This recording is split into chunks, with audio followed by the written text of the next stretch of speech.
रत्नागिरी जिल्ह्याला आज red alert जारी करण्यात आलेला हवामान खात्याने आज रत्नागिरी जिल्ह्यामध्ये मुसळधार ते अतिमुसळधार पाऊस पडेल असा इशारा हवामान खात्याने दिलेला आहे।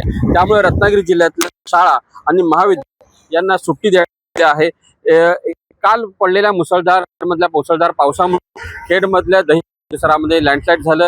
या लँडस्लाइडमध्ये घरातील जवळपास 3 जण होती ती घराखाली काढली गेली आणि त्यामध्ये एका महिलेला जे ते काल वाचवण्यात आलेला। अद्यापही 2 व्यक्ती ज्या आहेत त्या अद्यापही मलब्याखाली आहेत। एकंदरीत खेड आणि चिपळूण या परिसरामध्ये मुसळधार पाऊस पडतोय। गेल्या 24 तासामध्ये रत्नागिरी जिल्ह्याचा जर विचार केला रत्नागिरी जिल्ह्यामध्ये 53.91 मिलीमीटर इतका सरासरी पाऊस आलेला आहे। तर सर्वाधिक पाऊस हा खेड झालेला आहे।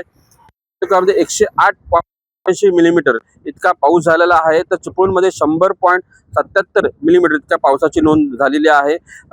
सर्वात कमी पाऊस पडलेला आहे रत्नागिरी तालुक्यामध्ये। रत्नागिरी तालुक्यामध्ये 21.22 मिलीमीटर इतका पाऊस जो तो रत्नागिरी तालुक्यामध्ये झालेला आहे। या रत्नागिरीत गेल्या काही दिवसांपासून पडणाऱ्या पावसामुळे नद्यांच्या पाणी पातळीमध्ये देखील कमालीची वाढ झालेली आहे। सध्या खेडमधली जगबुडी नदी जी आहे ती सध्या धोका पातळीवर आहे। 7.60 मीटर इतकी सध्याची जगबुडी नदीची पातळी आहे। गेल्या 2 दिवसांपासून खेडमध्ये पूरजन्य परिस्थिती आहे ती निर्माण झाली होती।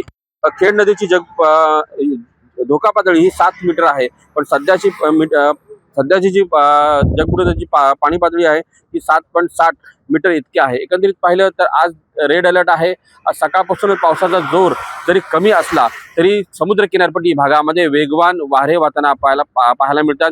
जवळपास 30 ते 40 किलोमीटर प्रति तास वेगाने वारे वाहतील असा अंदाज हवामान खात्याने वर्तवलेला आहे। त्यामुळे किनारपट्टी भागातील नागरिकांना सतर्कतेचा इशारा जो प्रशासनाकडून देण्यात आलेला आहे।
महाराष्ट्रातील सर्व बातम्यांचे विश्वासार्ह व्यासपीठ